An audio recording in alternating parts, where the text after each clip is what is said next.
السلام عليكم ورحمة الله وبركاته.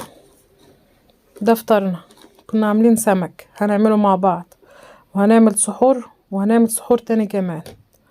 هنبتدي بالفطار ده. الفطار ده كنت عاملة يوميها صيادية سمك، وكنت عاملة بلاميطة مقلية. هنعملهم الوقت مع بعض. صيادية السمك في ناس بتعرف تعملها وفي ناس ما بتعرفش، وكل واحد ليه طريقة فيها. اللي ما بيعرفش يتابع معايا، واللي بيعرف يتابع برضه ويشوف الطريقة ديت فيها ايه مختلف عن الطريقة بتاعته، يمكن يلاقي حاجة احسن. دي بصلة كبيرة بحطها في الزيت وبحمرها غامق، لازم مش حرقاها على فكرة. هتقولي ده هي محروقة، لا هي مش محروقة، بينها وبين الحرق شعرة. وبعدين هطلعها من الزيت واصفيها، نحطها في مصفى عشان تتصفى من الزيت مع طماطمايه واضربها في الخلاط. البصله والطماطمايه بضربهم في الخلاط واطلع منهم الميه دي، الميه اللون ده، في حلتين، حله بحط فيها السمك وحله بحط فيها الرز. ودي البلاميطه انا نضفتها وتبلتها وبحطها في الدقيق فيه ملح وكمون، ولو اي بهارات تانية انت عايزاها. الدقيق في الكيس عشان لو فاض شوية بعينهم تاني في الكيس، انما لو حطيتها في طبق بفضي من الطبق ارجع في الكيس، خليه في الكيس وخلاص، عشان اروح عينهم في التلاجة تاني. الكيس ده بالدقيق ده. وده الرز استوى باللون ده. لا عايزه تغمق تغمق، واللي مش عايزه براحتها على حسب اللون اللي انت عايزاه. اولادي دايما بيفضلوا الحاجه المقليه، ما بحبوش السمك الصياديه ده قد كده. في منهم بيحب وفي منهم ما بيحبش، وده كرات ومخلل. والاكله بتبقى حلوه بأقل حاجه، يعني المخلل والكرات والحاجات دي. والشوربه شوربتها بتبقى جميله قوي قوي.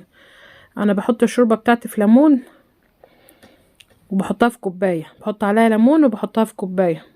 ودلوقتي هنعمل ايه؟ الطماطم دول 3 حبات طماطم مع قرن فلفل واحد. لو انت بتحبي الحاجه حراقه حط القرن فلفل حراق. وده ملح، وهحط بهارات، وهسيب الطماطم دي هتقولي هي كتير، لا هي مش كتير. هي اما تطلع ميتها كده وتنشف شويه هتلاقيهم بقوا حبه قليلين دلوقتي. هحط عليها بيض، دي شكشوكة البيض. في ناس بتعملها ببصله وفي ناس بتعملها بتومه. انا من الناس اللي بتعملها بتومه، وندى بنتي من الناس اللي بتعملها ببصله. هي كانت عاملاها امبارح ببصله، قلت لها لا انا بحب بالتومه اكتر، يمكن عشان انا متعود عليها كده من زمان. قطعت شويه توم ورجعت قطعت كمان شويه.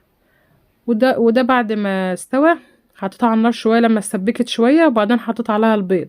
وبعد ما حطيت البيض حطيت معلقه سمنه بلدي كبيره. كان الوقت اللي بقلب معايا محمد ابني عنده طاقه مش عارف يطلعها في ايه، وقاعد يتخانق مع اخواته. قلت له يا محمد تعالى قلب، انا عاوزاك. ده تعالى يقلب معايا، هو يقلب وانا احط البهارات والشبت وهو بيقلب، وانا ماسكه برضو الكاميرا بصور. ولما استوت حطيت اكتر من نصها في الطبق. دي شكشوكة البيض، وسبت الباقي، سبت شويه في المقلايه. حطيت عليهم الفول عشان يبقى الفول عجه.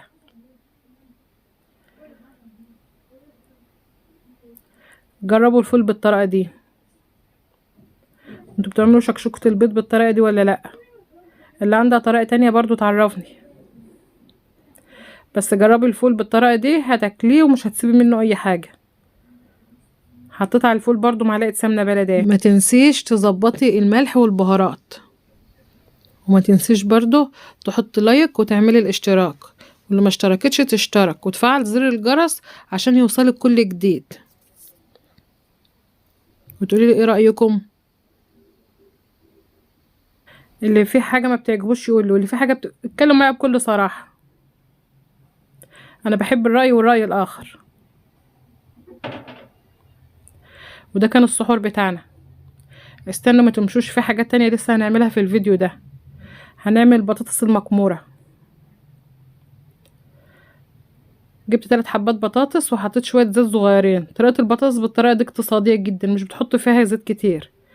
كنت بعملها ايام ماما اللي معلمالي يعني بصراحة. كنا بنحط شوية زيت صغيرين، 3 معالق زيت ولا حاجة مع 3 بطاطسيات دول، ونغطي عليهم النار ونوطي ونسيبها، وكل شوية نقلب. في جزء منها يتحمر وجزء لا. ممكن تهرسيها وممكن تسيبيها كده، ولو انت حابه تحط عليها توم حط، بتبقى حلوه. بس التوم تحطيه في الاخر، لان لو حطيتيه في الاول هيتحرق. اعمل طبق بطاطس كبير. يلا سلام، ما تنسيش اللايك والاشتراك في القناه.